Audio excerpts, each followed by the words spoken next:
Two types of research tend to be found in this category.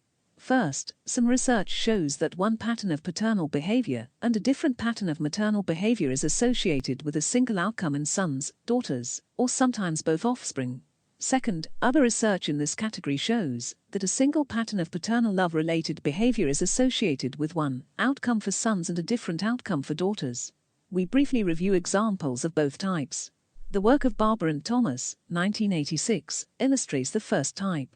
These authors found in a sample of 527 adolescents that daughters' self-esteem was best predicted by father's physical affection, kisses and hugs, and by mother's general support, including maternal praise, approval, encouragement, use of terms of endearment, and helping behaviors.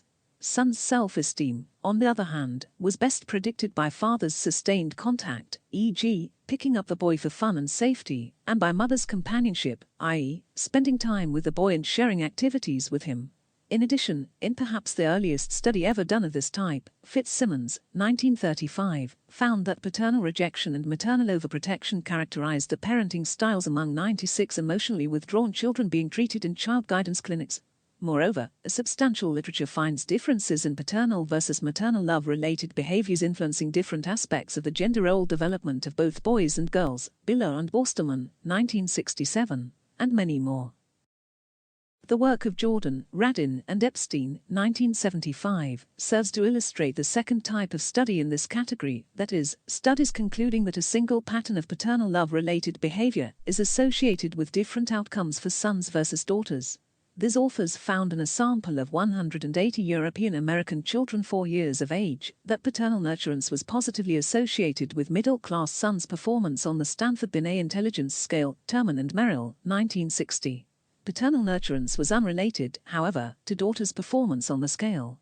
Finally, a second study is also broadly illustrative of this second type of research. Here Booth and Amato, 1994, found in a longitudinal study of 419 parents and their adult children that a poor relationship between spouses while children were living at home was associated 12 years later with somewhat different outcomes for sons and daughters. Specifically, adult sons felt somewhat less close to both parents than did sons whose parents had had a good marital relationship. Daughters, on the other hand, felt much less close to their fathers, but only slightly less close to their mothers. Thus, the authors concluded, the father-daughter tie tends to be especially vulnerable in the context of serious marital problems between parents, whereas the mother-daughter tie tends to be especially resilient.